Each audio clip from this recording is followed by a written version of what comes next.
Iran के ताबड़तोड़ हमलों से इस वक्त पूरे इसराइल में दहशत है। इसराइल को इस बात का अंदाजा नहीं था कि ईरान अचानक मिसाइलों की लहर छोड़ देगा और देर रात जब ईरान ने ऐसा किया तो इसराइल में दहशत फैल गई और अचानक से अफरा तफरी का माहौल पूरे शहरों में दिखाई देने लगा। इसराइली शहरों से आ रही तस्वीरों ने तबाही के उन मंजर को दिखाए हैं जो पहले दिखते नहीं थे या फिर छिपा लिए जाते थे, लेकिन अचानक इन हमलों ने यह दिखा दिया कि ईरान की मिसाइलों को रोकना कितनी बड़ी चुनौती होती है। अगले 3 मिनट में हम आपको जगह जगह की तस्वीरें दिखाएंगे।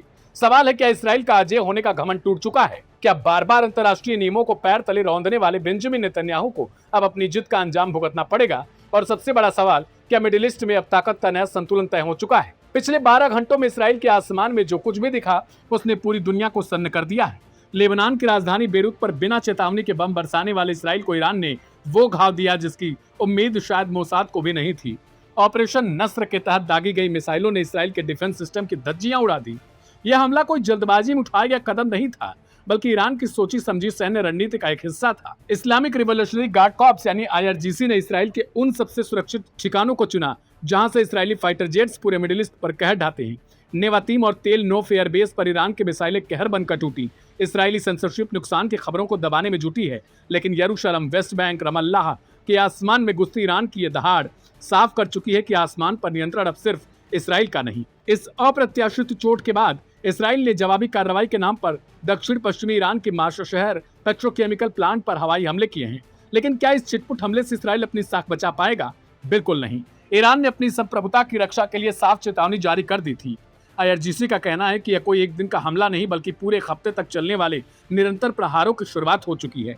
तेहरान ने साफ संदेश दिया है कि अगर इसराइल ने दोबारा हिमाकत की तो अंजाम उसकी सोच से परे होगा। ईरान के इस कड़े रुख ने वाशिंगटन के गलियारों में भी खलबली मचा दी। अमेरिकी राष्ट्रपति डोनाल्ड ट्रंप ने साफ शब्दों में इसराइली प्रधानमंत्री को पीछे हटने की नसीहत दी।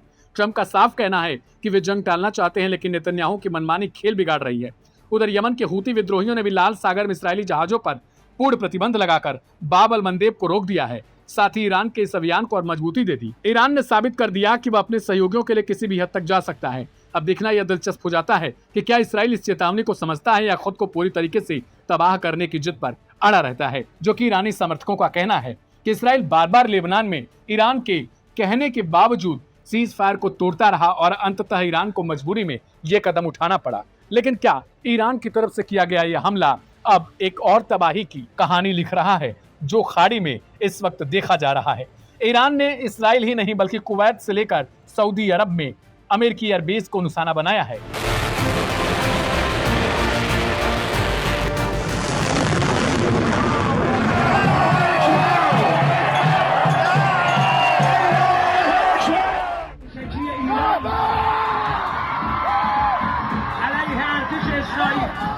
मिडिल ईस्ट एक बार फिर बड़े युद्ध की दहलीज पर खड़ा दिखाई दे रहा है। रविवार रात जब ईरान ने इजराइल पर बैलिस्टिक मिसाइलों की बौछार की, तब सिर्फ इजराइल के शहरों में ही सायरन नहीं बज रहे थे, बल्कि सैकड़ों किलोमीटर दूर तेहरान की सड़कों पर जश्न भी मनाया जा रहा था।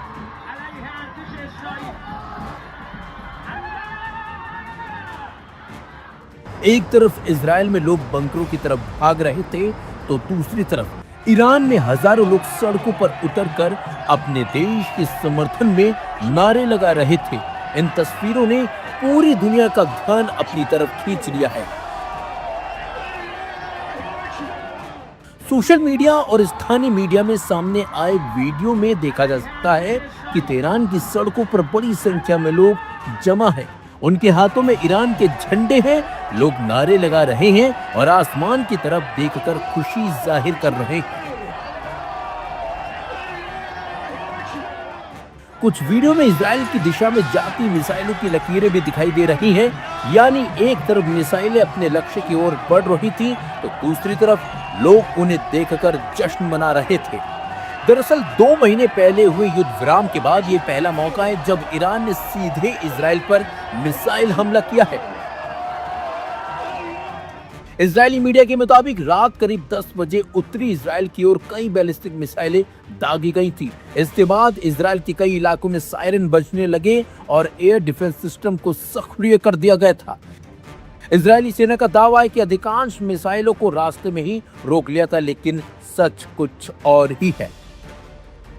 ईरान ने इस हमले को लेबनान में इजरायली कार्रवाई का जवाब बताया है। कुछ घंटे पहले इजरायल ने बेरूत के दक्षिणी उपनगर दाहिए में एयर स्ट्राइक दरअसल की थी।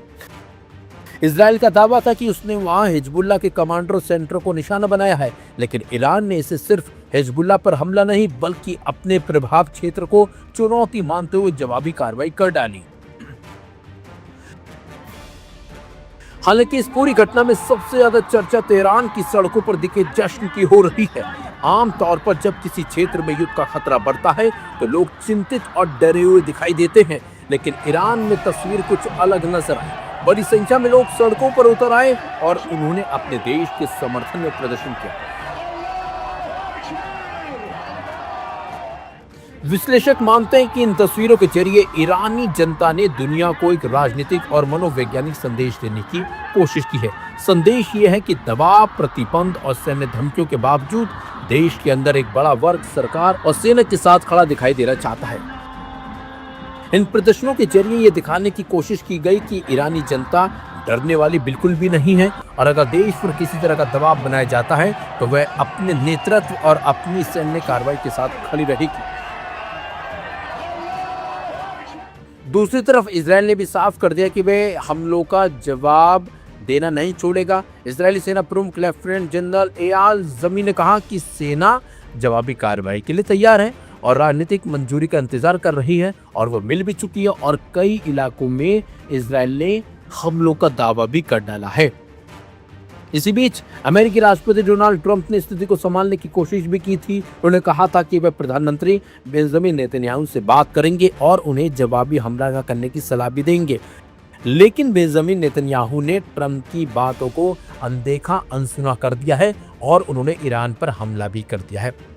फिलहाल जमीन पर हालात कुछ और कहानी बयां कर रहे हैं। एक तरफ तेहरान की सड़कों पर जश्न मनाती भीड़, दूसरी तरफ इजरायल जवाबी हमलों की तैयारी न सिर्फ कर रहा है बल्कि कर चुका भी है। ऐसे में मिडिल ईस्ट एक ऐसे बोर्ड पर जा पहुंचा है जहां एक मिसाइल या एक गलत फैसला पूरे क्षेत्र को बड़े युद्ध में धकेल सकता था। वो हो भी गया है और शायद यही वजह है कि दुनिया की नजरें अब सिर्फ मिसाइलों पर नहीं बल्कि तेहरान और तेल अवीव के अगले कदम पर टिकी है, जो अब बड़ा खौफनाक बनती दिख रही है।